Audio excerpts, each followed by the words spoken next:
got this Toro Timecutter SS5000 here today. Taking a look at it. Customer says they hit an extension cord with it. It's having some deck issues. That seems to be far from the only issue upon first glance here. I'm going to show you what all is going on with this and how to take care of those issues. Don't forget to hit that like and subscribe button as we go along if you enjoy the content. They have the guards taken off for the spindles here. No big deal. That's how it came in. Air cleaner out for some reason. Not sure exactly why. As we come around the back, first thing I notice, oil everywhere on this engine. All around the bottom of the unit. Just completely oil soaked. Looks like both valve covers are leaking, seeping pretty bad. If we're looking up underneath, it doesn't really look like the head gaskets are blown, which is a good thing. But with that much oil soak, we're going to want to address those valve covers at the very least. Next, looking up top, we see the choke here is completely out. It's completely broken, not doing anything at all. As we tried to start it, obviously it wouldn't start. But if we manually engage the choke and back and start it, I'll show you what happens.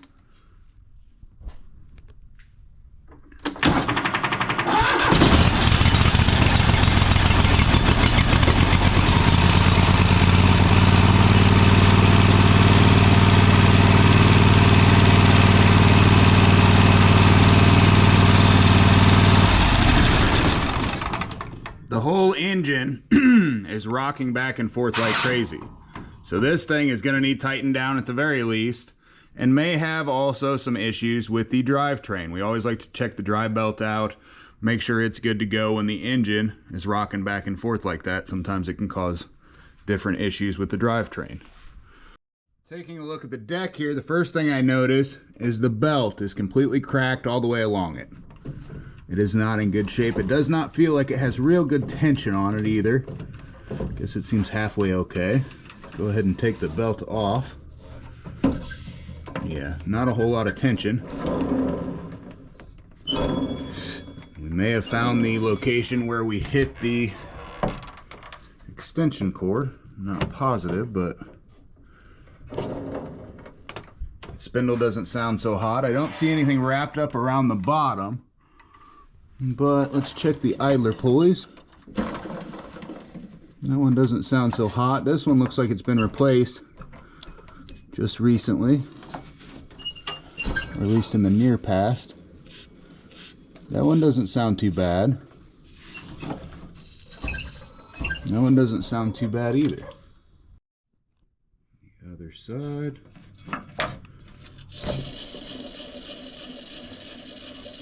Doesn't sound horrible, but doesn't really sound great either. Something where I'm going to tell them that likely all three spindles could, at least use rebuilt. Some new bearings in them, if not replaced. A lot of times on these, it's better to replace them than try to rebuild them. You never know what kind of condition the shaft or any of the rest of it's in. Let's take a look at the blades. Down below, the blades look to be in pretty poor condition. But I do not see anything wrapped around any of them where it would tell me that they've hit an extension cord. They are pretty chipped up though. I'm going to recommend new blades. Looking at the belt below, it does not look in horrible condition, but still not in great condition either. It is not oil soaked, which is normally what will cause this belt to fail a lot quicker than what it should. We're going to tell them the condition of the belt, but at this time I'm not going to recommend replacing it. I know, I just got this kind of barely on the jack. No big deal. Just put it up there to show you the blades up underneath it. You'll notice it is kind of a mess in here. It's been a crazy few weeks. I'll tell you what, we're in central Illinois, but it's been one of the best years we've ever had. It's been a good year for the grass, good year for business, so we're real happy with it, although it tends to get kind of hectic at certain points. Anyway, we're going to order new blades for this, spindles depending on what the customer says, new belt, idler pulleys, get the valve cover gaskets all fixed up. The engine is going to be needing tightened at the very least, and possibly some bolts replaced, and then the choke cable is also going to need replaced. got that coming right up. We'll get some parts ordered and get right back to it. Talked to the customer. He only wanted to do a select few of the things that we recommended. Skipped a few things, a couple of the spindles, the idler pulleys, and then also the head gasket, I believe, is blown also. I didn't go any deeper because he declined it. Otherwise, I would have done a leak down test. We're going to do these things and at least get it back up and going. At least last them the rest of the year. Start with this choke cable, getting the engine tightened and all that good stuff. And just take these Phillips head screws out.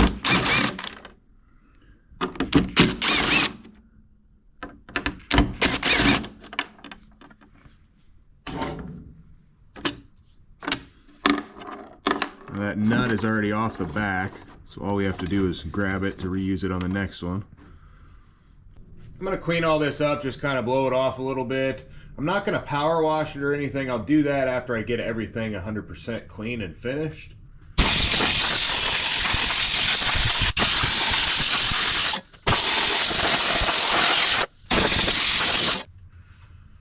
Pretty good start anyway. I'll just take that T25.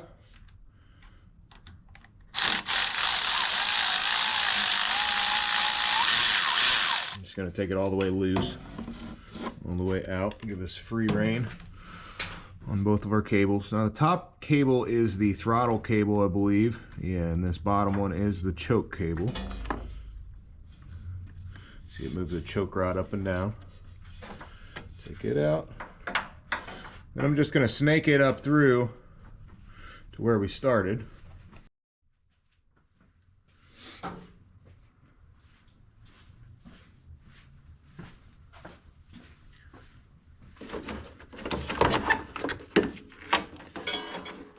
Pay attention to the route, and also don't lose the washer and the nut on the back side. We do have to reuse those. For some reason, no cables come with them as replacements. I'm not sure why.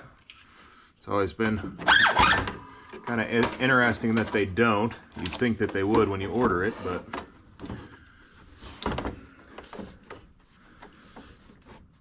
this one's all burnt, so I'm going to have to get that out of the way.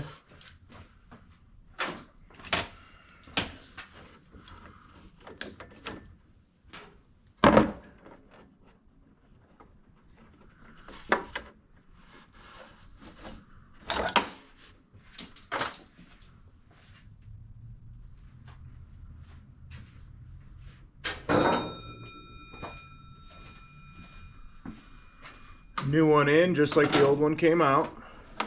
And then we'll go with our washer and our nut right back on there. And you want to go back the same route as what you just pulled the other one out from.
As it sits, you want it to face just like such so we can go through the opening. So we'll tighten it down there.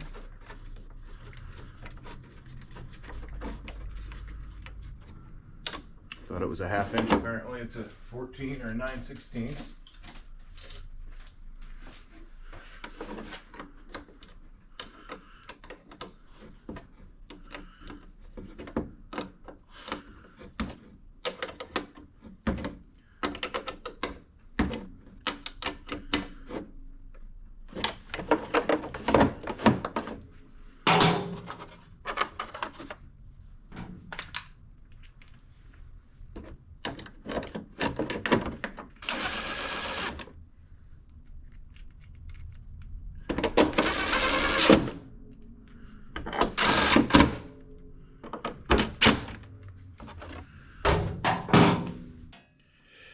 Work this through. And when we tighten it down, we'll want to make sure that it is at the off position.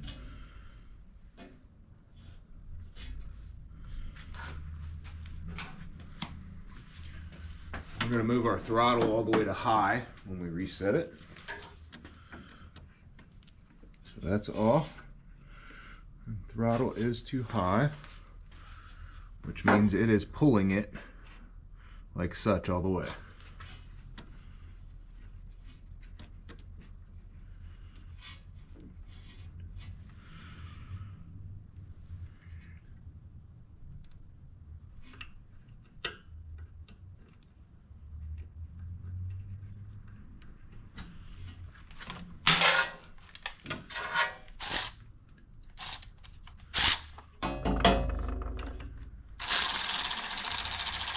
So we'll keep that one pushed and we'll keep this one pulled.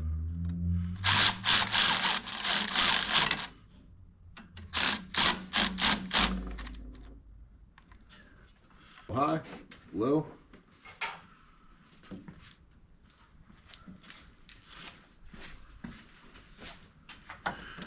Choke on, choke off, on, off. I think they did have these backwards originally of this, but this makes a lot more sense than the way that they had it. Choke, off choke. Everything's working like it should. Take our T30 and get our valve cover gaskets off. Oh, that one wasn't even tight, so that's good.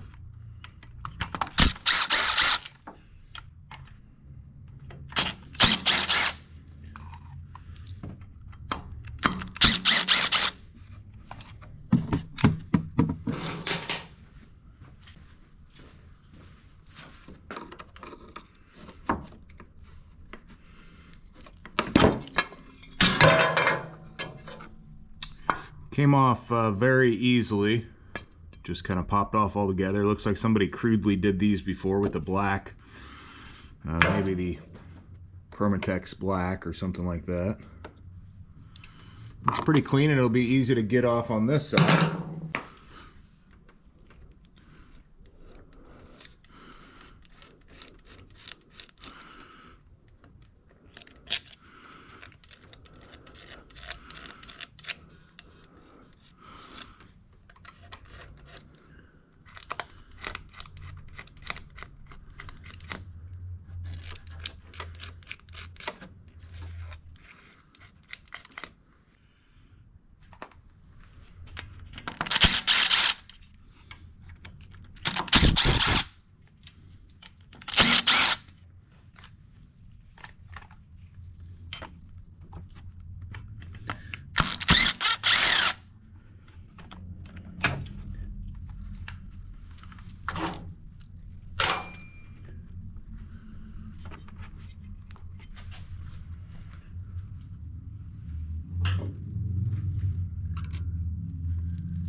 This one seems stuck a little bit better.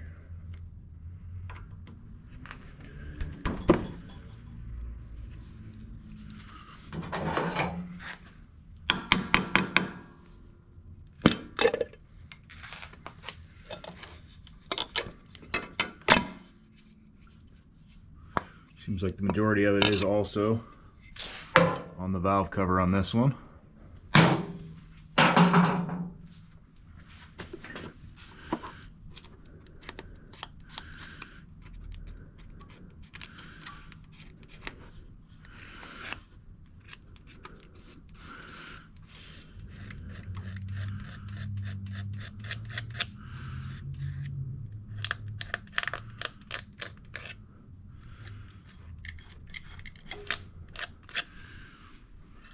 Pretty good shape, surprisingly.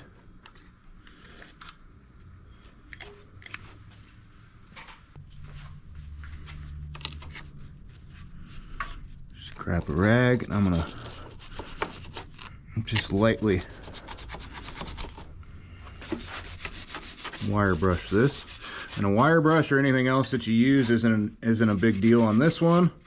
And the reason is you're using Permatex to reseal it. I'm not worried about some light scratches. You just want to get as little as possible into here as you can, and then we'll also wipe it down with isopropyl alcohol before we actually put Permatex on it.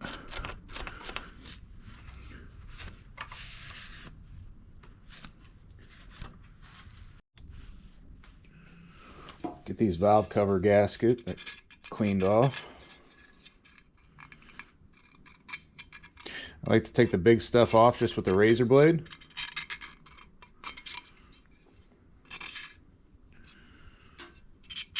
Anything that's real thick that's going to be hard for my wire wheel to get off, just makes quick work of wire wheeling it afterwards. Again, you're not worried about scratches on this because you are going to put Permatex right back on it.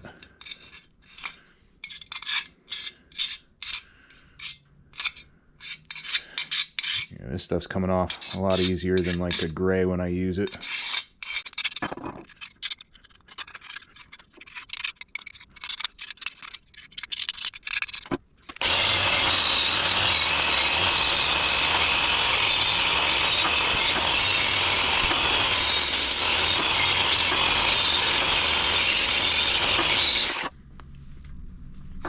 Looking pretty good. Obviously everything here is all dirt covered and grease covered.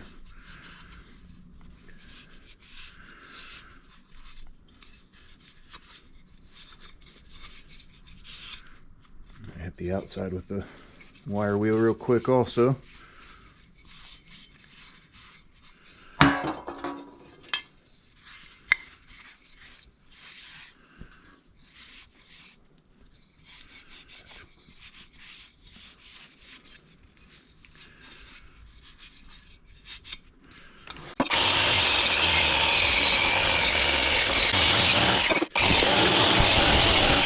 As I'm doing this, I am holding it kind of loose, just so if it wants to grab the cover and throw it, it can. Otherwise, if you try to hold on to it when you're doing this, and it grabs a hold, you'll cut the heck out of yourself when it pulls away from you. Ask me how I know.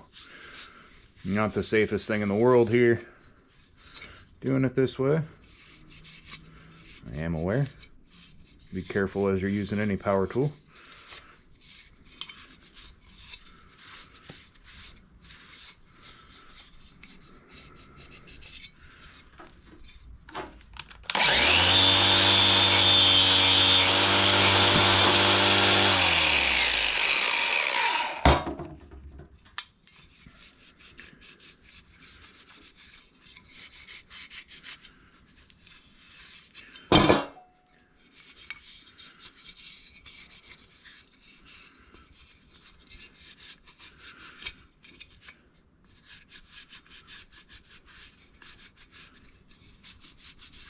And a lot of this will get cleaned off, power washed when we do that, but this hard stuck on, burn on oil is really hard to remove with the power washer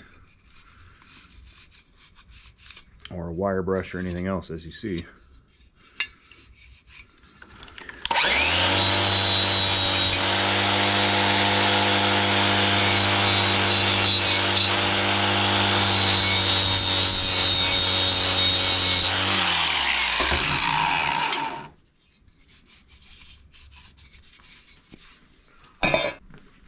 Grab some isopropyl alcohol, gives it a nice finish, kind of evaporates everything, gets it off the surface, and gets it ready for that Permatex, all around your sealing edge at the very least.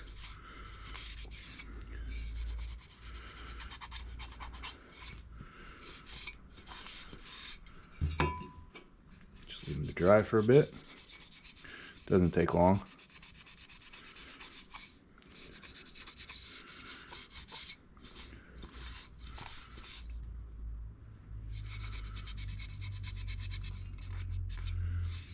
Cleaner you have it, the better it's going to seal. You want a perfect seal on these.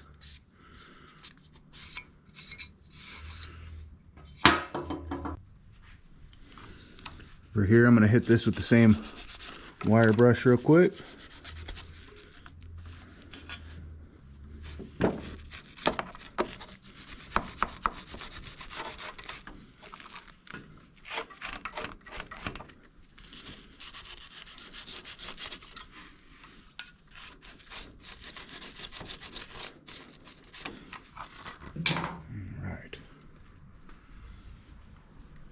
Looked like I still had some dirt up top here. Get that out in the way so it doesn't get in the Permatex when it gets on.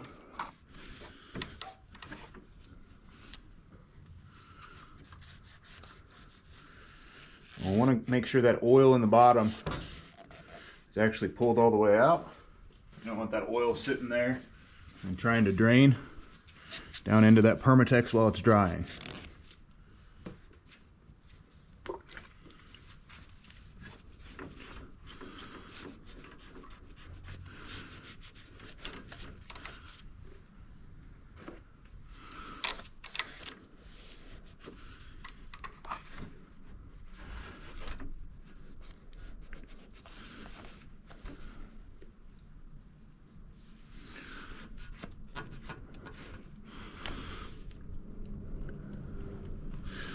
Thinking that seemed like it was still some Permatex, but it's not. It's just discoloration from something.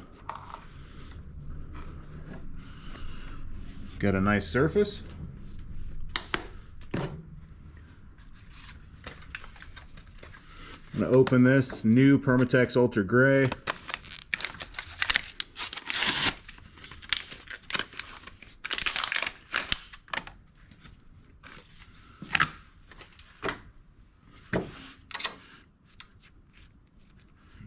Up.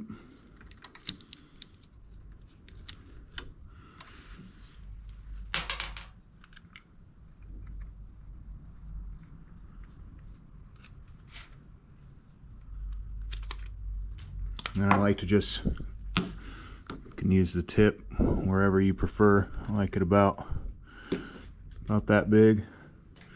Gives me a nice area for coverage, and then you're just going to go around. Got to make sure this is dry. Now all that is dry.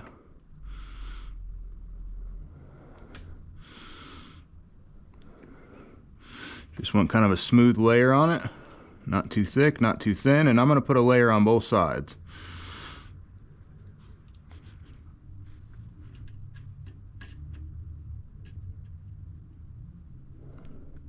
I don't want it to spread real well for me. You can use your finger or anything else to spread this out. It's not going to hurt it, as long as your finger's clean, of course.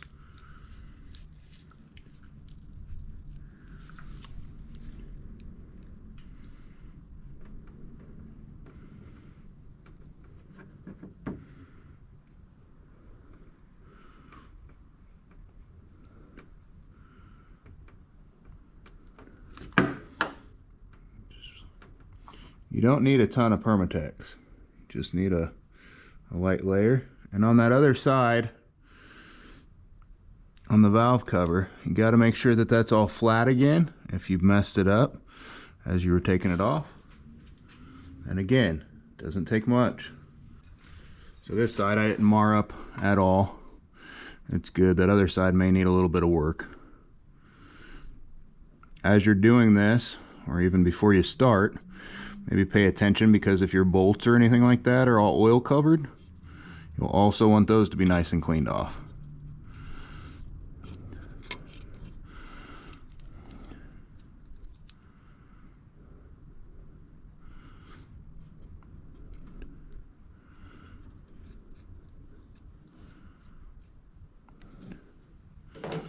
Looks about right. Kind of spread it out a little.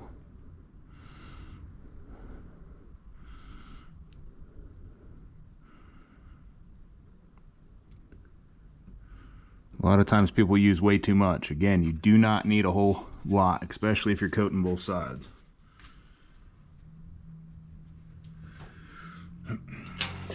Get my bolts here cleaned off. They are a little bit oily.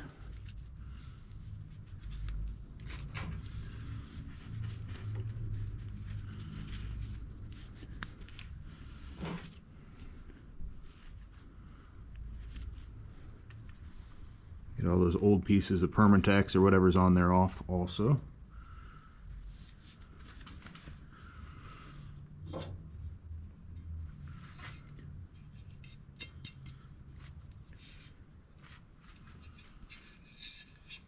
And I'm going to put this in there, and I'm going to hold it in spot while I get the bolts lined up. If you let it move around a lot, it can cause a leak.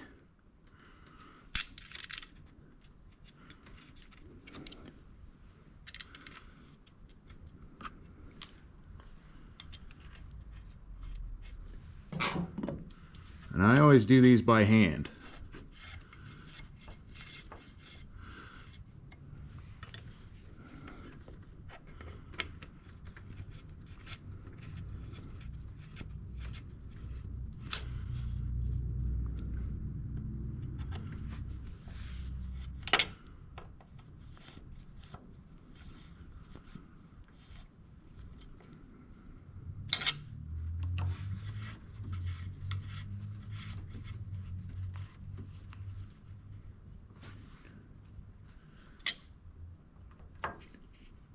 You don't want them super tight at this point. I just go hand tight, and then I'll actually torque them down a little bit more once it's dry. It's not exactly what they call for, but in all my years of doing this, it seems to work the best. Don't ever have any leaks on them.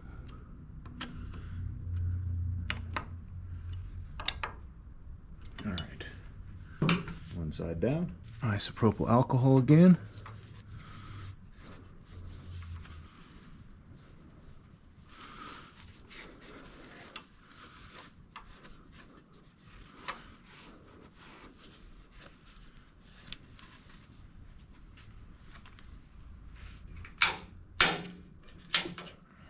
Preemptively get our bolts clean. This hopes to be a little bit quicker with the installation. Smooth.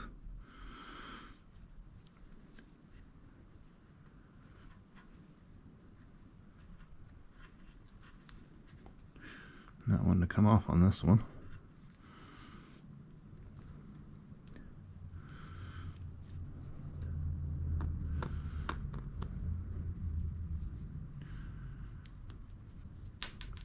Seemed like it stuck everywhere that it didn't need to stick and didn't work very well to seal it.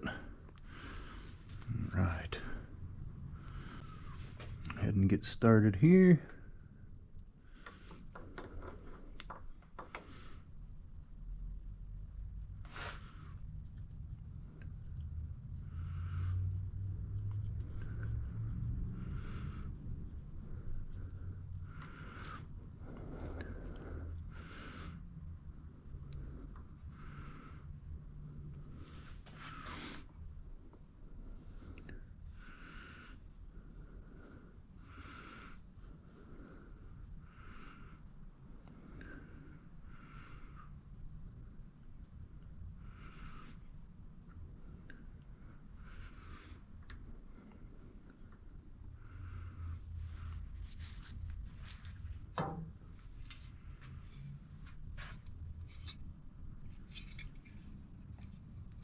And on this one, I thought that corner was kind of bad.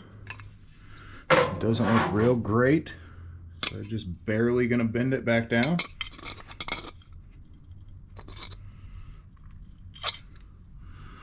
All right, looks about even now. I may add just a smidge more in this corner since it is all kind of jacked up, just to fill in any gaps that it may have. The rest of it should all be pretty flat. If it's not, you want to address that. You can add a little bit more, but again, don't go overboard.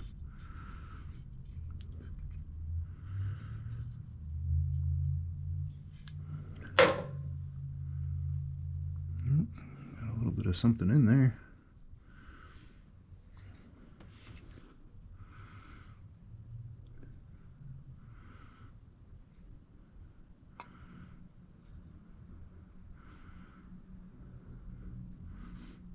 Nice and good.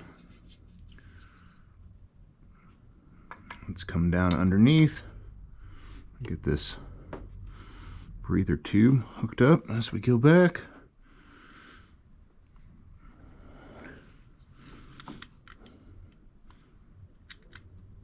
Don't think I'm lined up here on the back side. It's off a little bit. Hopefully I didn't move that around too much.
as we look to the outside edge, you can see how much is actually squeezed out.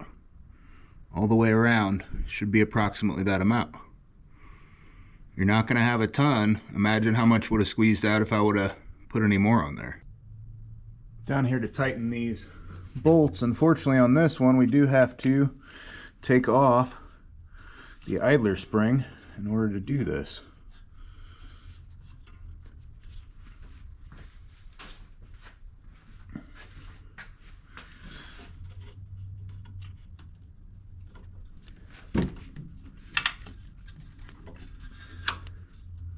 Idler spring off, so now I can move this pulley and get back to the first one.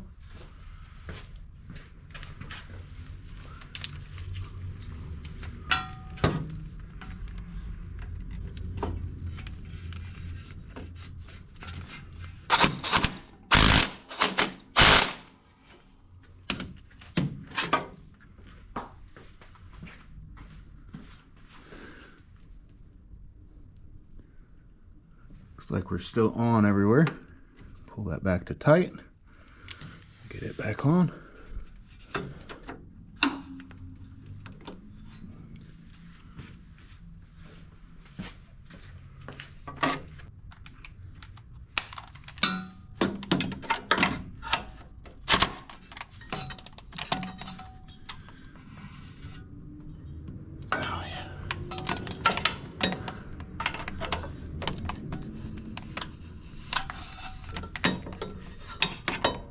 Nice and tight there.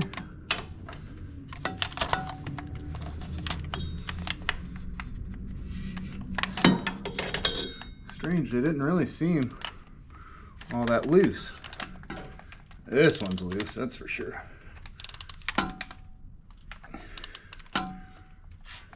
Okay. Engine nice and tight again. Go ahead and remove our chute holder here. Drop the deck down. Let's take the pin for the front of the deck out.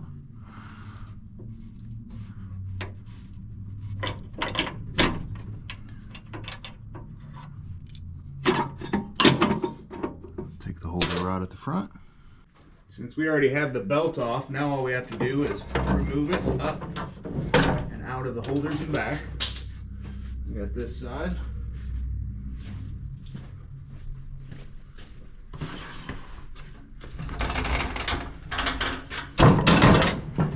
To the other, and they're both out of that hook.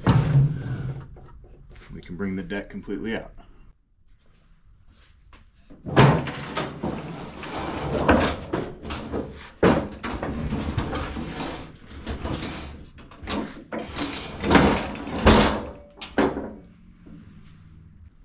If I remember right, this was the bad spindle. I always got to check after a few of my snafus in some of the videos.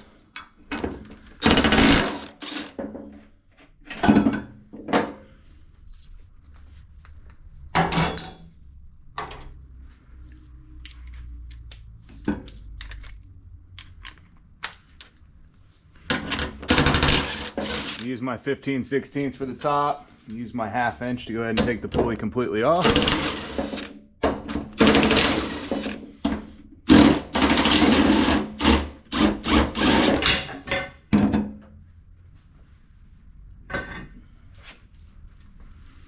Out from the bottom, you can see, actually you can see the pieces of the extension cord caught up in there. See the copper wire coming out. So at least we chose the right one. Yeah, you can feel it as you're spinning it too. It's just locking up real bad.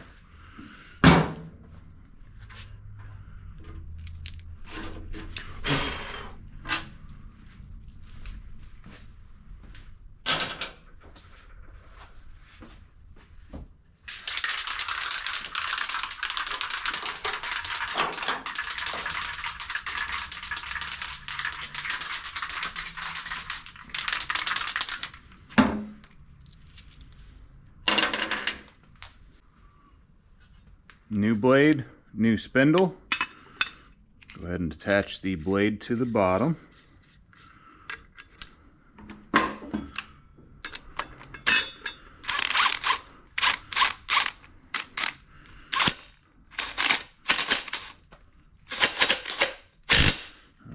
was doing there. Crank that probably a little bit tighter than it needed to be, but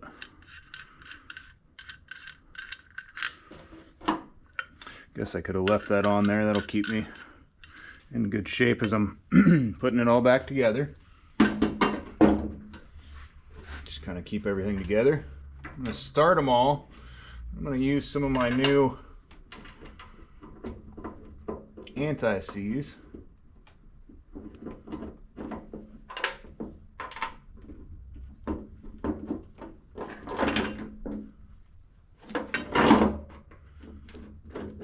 This stuff works. Kind of pricey for what it was, but if it's anywhere near not as messy as the other, I'll definitely take it. Oh wow. Not really sure I like that. Comes out extremely quick. I don't know. Guess if it does the job, that'll work, but definitely changing colors and getting into a completely different state as it goes.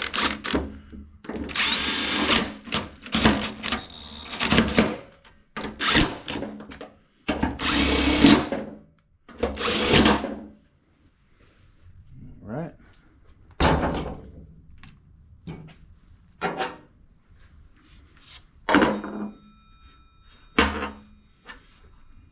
Hold on to that blade as I do this.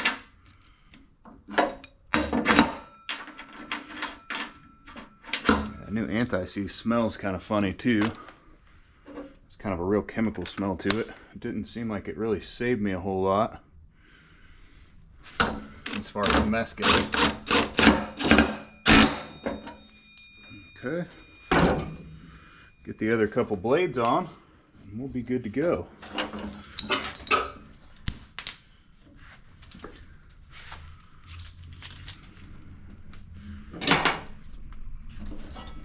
Of course, his belt's got to be replaced.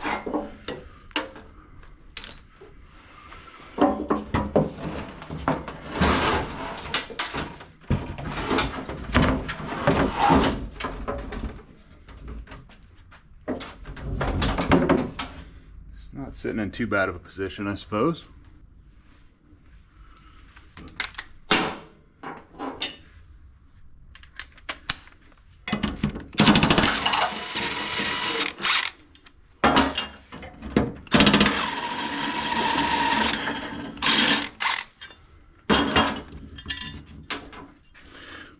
Blades aren't horrible, but usually if you're doing a new spindle, you're going to want to, yeah, that one's not in good shape at all.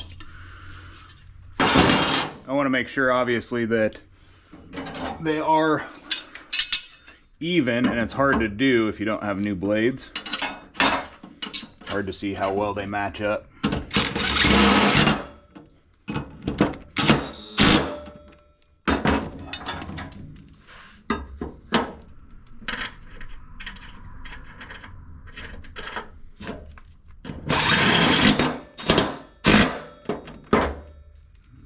In the right spot. Yeah, that's way off. Way off. What I wasn't really hoping for, but so this whole middle spindle is way lower than the outside two.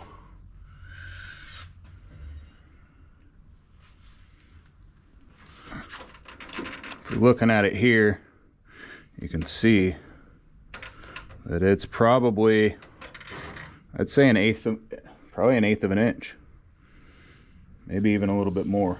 And when I say lower, I mean further up, so it's actually going to cut the grass at a higher point. But it's even all the way across. I'm not sure exactly why that is, to be quite honest with you. What we're going to do is we're going to take the bolts out of the middle here, and we're actually going to washer this up so this drops down and levels out with both of those. And we'll measure both outside edges to make sure that that's the case also.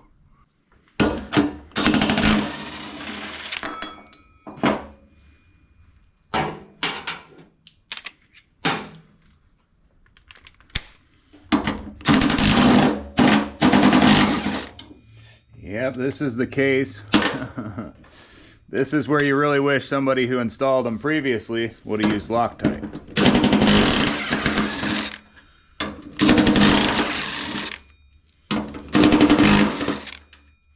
Well, I broke 2 of the 4, so that means this spindle, I'm going to replace it. I've got additional ones here. And when you're replacing 2, then why don't you replace 3? I'll call and talk to the customer real quick, see what he wants to do. I wish they would have went with the 3 to begin with, but sometimes you can't talk them into it. Sometimes they want to save a buck, and if that's the case, you know, especially with this idler here, they're not horrible, but they wanted to save a buck there also. Might put them into a situation down the road, but this one is without a question needing replaced. We have no option.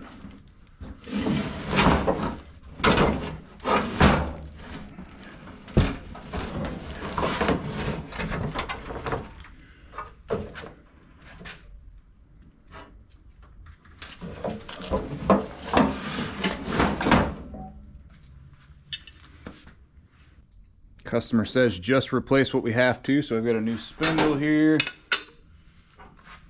Throw this new blade on it. I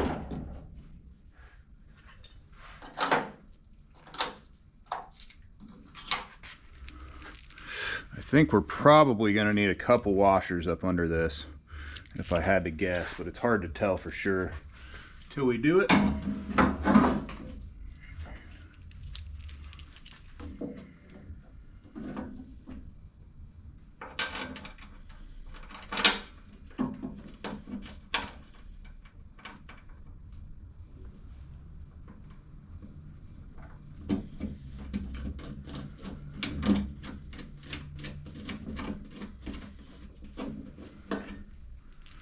There's a pretty big gap we're trying to fill.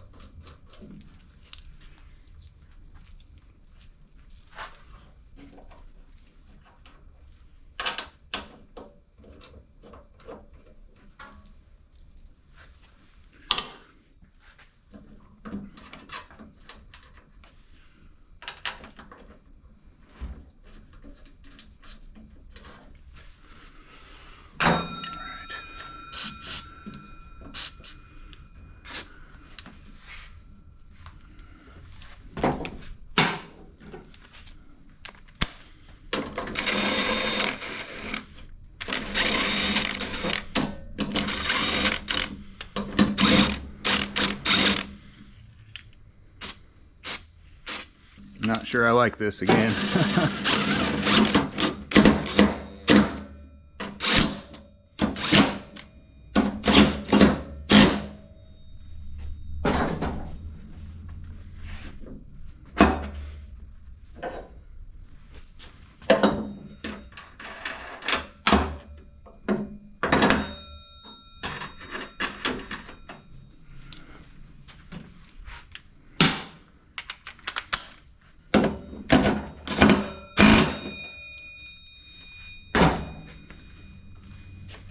See what that did for us.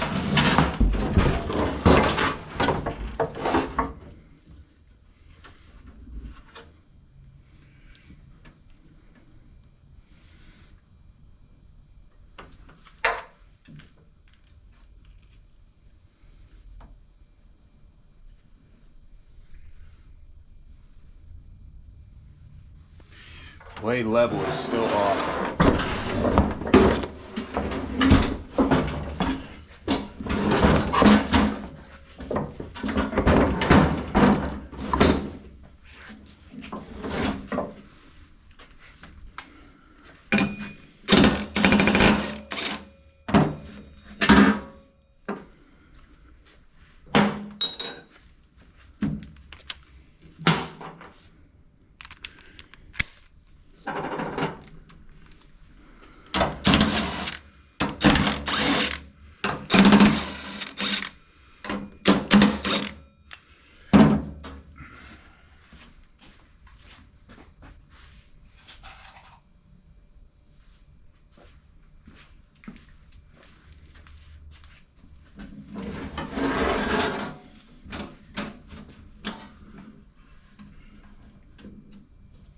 I'm gonna try one more washer. I think that'll fix it. If it's anything else, we're gonna have to do something drastically different. Really don't even like going 3 washers to begin with. Seems kind of excessive. And it's weird that it's this middle spindle that's having the issues.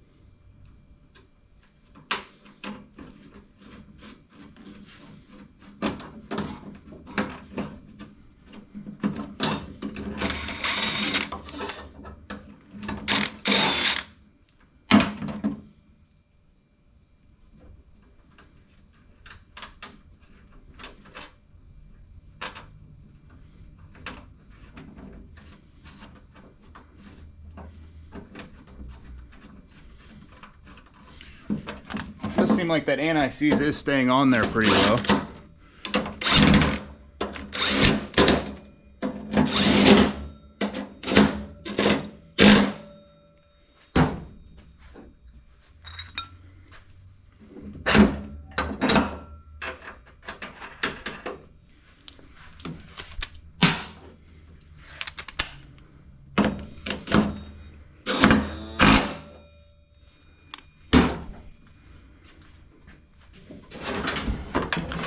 Looks like we are dead on from here to there. That's just great. It's perfect. Both sides as we spin around. But as we come to this one is still up a little bit higher. And this whole blade, as you see where it comes around, it's almost to the bottom of the notch here. And up at the top, it's way up top. I mean, it's almost an inch and a half off over there at that side. So we need to take this whole blade and kind of move it back this way so it lines up here, and then this side comes down. So we're going to washer up this edge to move that blade back down.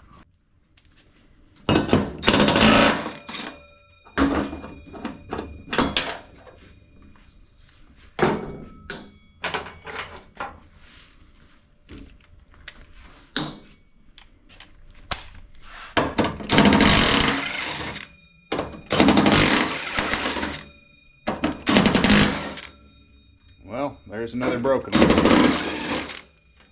Only broke one, but still ruins my spindle for all intents and purposes. Could you reuse that one? Maybe. If you were in a pinch or something. If we break one off though, we're not going to put it back in. It's done for. So even though I called and asked if he only wanted the 2 or the 3 spindles, now he's definitely going to get the full 3.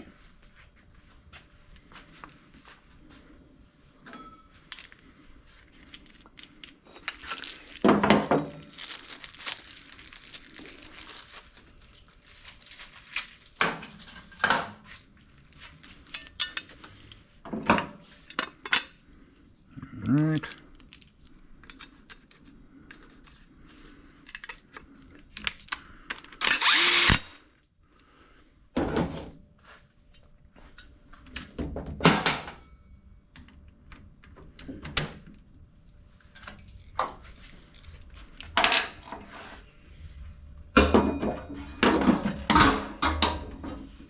Again, we want this far side to come down, so we're going to washer up here and no washers there. I'm going to do 2 under this side on each.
hopefully the last time.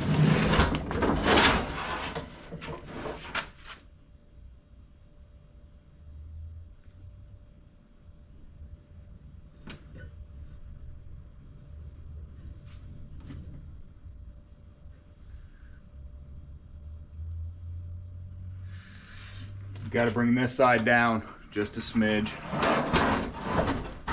It is now too high. The other side seems in pretty good shape though.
Could have turned out not so good. Still got a decent view there, I suppose. Hopefully, anyway. Throw this back on. Check this guy again.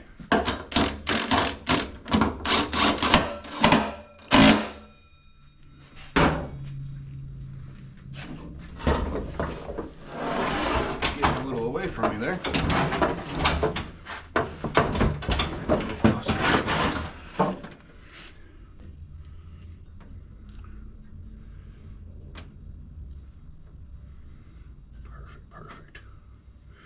I am real happy with the looks of all that.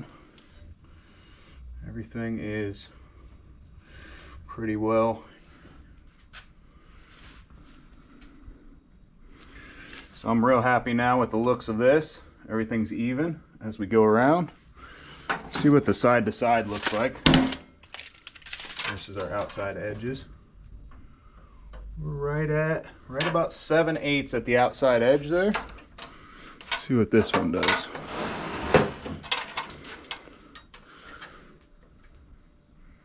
Dead on. Dead on at 7/8. That is perfect. So it wasn't pretty by any means getting this thing leveled out. Had to just kind of go down the line, one piece at a time. You can see the rest of this wasn't exactly pretty or factory done. Something's been welded to this as opposed to replacing the hanger brackets. This is a much better design than the original anyway. As I go to put this back on, I don't really like where this pulley is sitting. It should be a little bit higher because we washed it up pretty good. I'm going to take this down.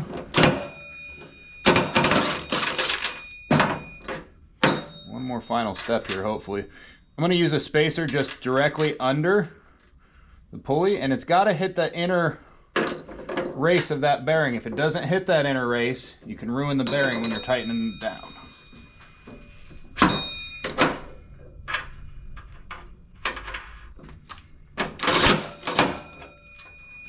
Alright. It's not going to change the blade height or anything, but now all of our pulleys are at the same height again. It is a little bit different here. The shaft doesn't come through as far, but it's plenty enough threads that it's good to go.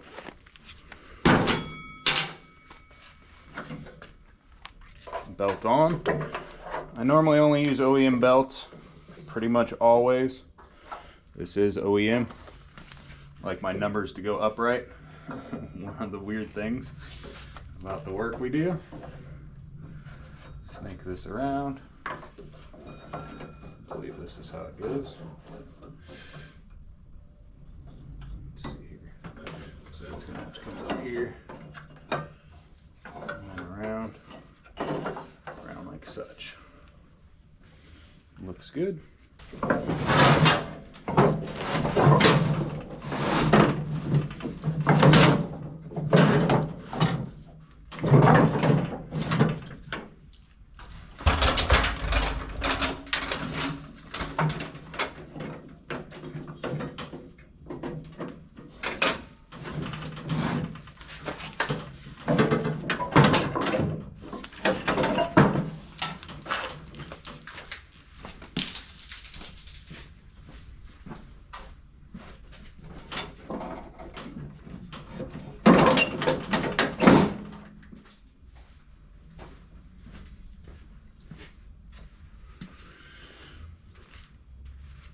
I'm gonna go ahead and put the belt on, even though I have not gotten the front hanger done yet. I think it'll sit there okay, even with some tension on it.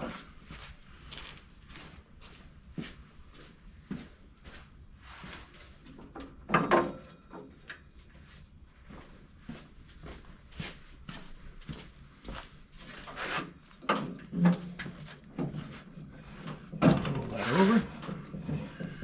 Everything's spinning freely, looking good. Last step for the deck, get our pin, washer, and clip in. Look at that. It hooked itself as it was going across. Almost in the hole it needed to be in too. Well, all we have to do is wait for that Permatex to dry. I like to give it 24 hours. So I'm going to pull this off. I'll get it power washed and everything like that first thing in the morning, and we'll fire it up and see what happens.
Well, besides a little bit of smoking and all that excess oil burning off, everything's looking great. I'm sure we don't have any leaks or anything like that. We'll double check everything. I'm gonna go back through and probably just blow the whole deck off again and power wash it once more. There was a lot of debris on this one. Kind of a basket case of a deck, a little bit more difficult than what we were gonna think it was gonna be anyway. Hopefully this helps somebody out if they're having issues with their mower and getting these certain things done. Thanks for watching. Hit that like and subscribe button if you enjoyed the content.